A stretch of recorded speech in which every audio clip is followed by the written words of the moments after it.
This week we are coming out with two interesting webinars, and the first webinar is what should you do when the market goes nowhere, the investment strategies that work. And the second webinar is women's only webinar, that is Kodishwari webinar, investing between market chaos, where we discuss on how to navigate through market hurdles for your investment journey. To join the webinar, click the link in the description. I'm going to talk to you on the topic advisory, the tough part. Everybody wants to get the best advice. We want to get the best advice at the right time. We want to ensure that we are able to act well in time using that advice. Naturally, there is a process. The advice is given to you, you evaluate it, then you make up your mind, then you find the resources to follow that advice, and then you implement the advice and you execute the transaction. So there are multiple steps in this process. The process is not at all simple because the decision making primarily rests with you. Unless you decide to buy an investment, an advisor can never make you buy it. So the final decision is yours. Now, understanding this process is very important. Why do I say this? Because when the markets go up like we are seeing in recent months, the time available to implement a decision is going down. The time before us during which we still get that investment at an attractive level is short.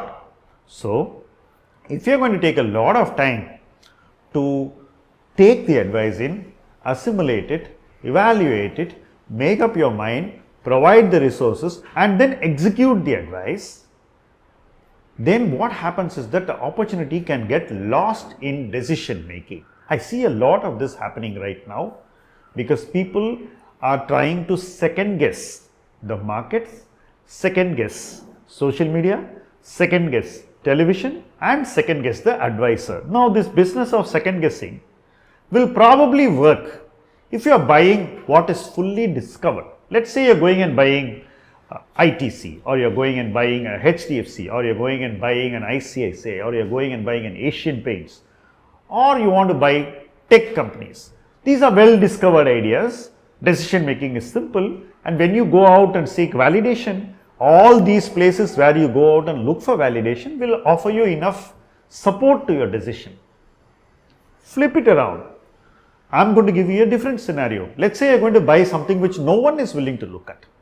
After all, if you want to make market beating returns, you must make decisions which are very different from what everybody else is doing. You must be beating others to an idea, buying it early after due evaluation.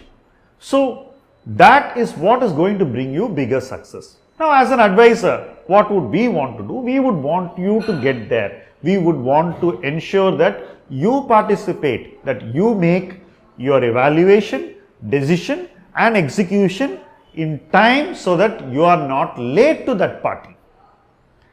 The competition, mind you, is very high in a bull market and it's not going down anytime soon.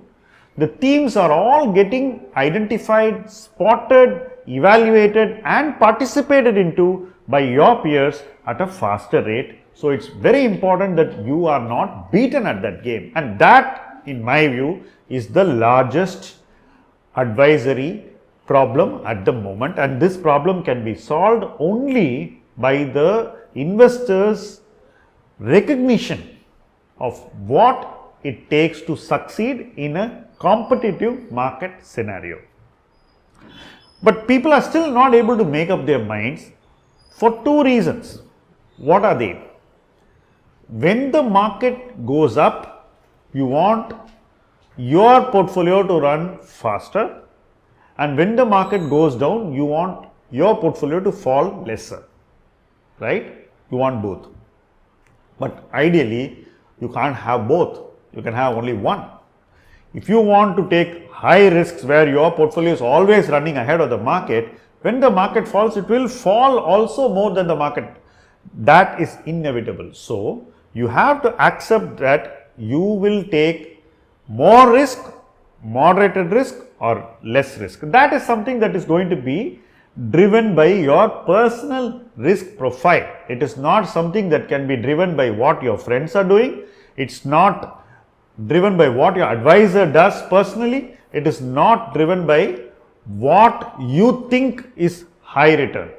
It's driven by what is good for you.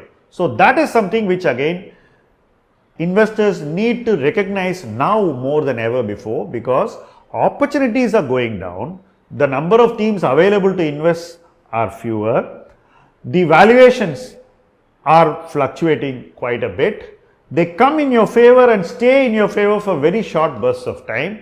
During that short burst of time, you need to participate quickly and build a position of reasonable significance, so that when that investment performs, it creates a significant difference to your overall investment outcome. At your portfolio level, you should have a meaningful difference in every decision you make right now. There's no point buying a great winning idea, but buying a very little part of your portfolio in it. So, scaling up also has to happen within reasonable time.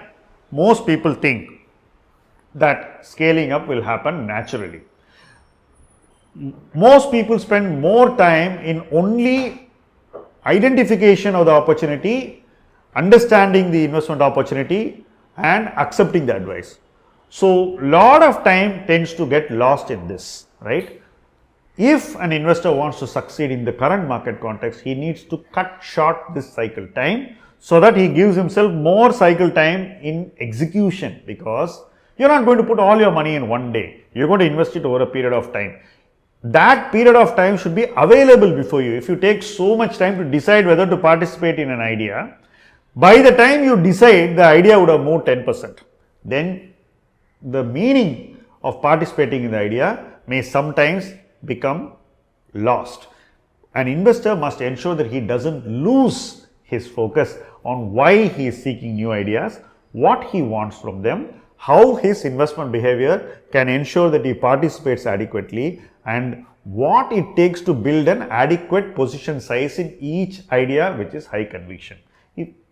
If you are doing the contrarian investing as we exhort you to do, where you are going to be earlier than others, you are going to get into ideas before others do and have a very comfortable investment journey when others are running after your ideas, then you need to be faster to board that train. So you can't be the last one trying to board the train, because you will be part of this. I find that smaller investors take more time to decide, and the larger investors actually have a more open approach to decisions. So what is happening is the investors who are smaller, whom we want to scale up and whom we want to achieve more returns and who want more objectives fulfilled, are actually getting left behind because of their decision making speed.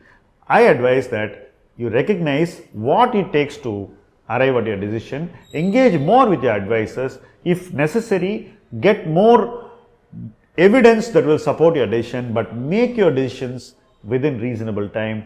Inordinate delay in decision making is not helping you achieve what are your investment objectives, what are your investment goals, nor why you are doing your investing for. So that is something which is a big challenge at the moment, and I would request all of you to take these thoughts and assimilate them and come up with a response that truly helps to take your investing to the next level. After all, we are all in this only with that mission in our mind. Thank you for watching this video.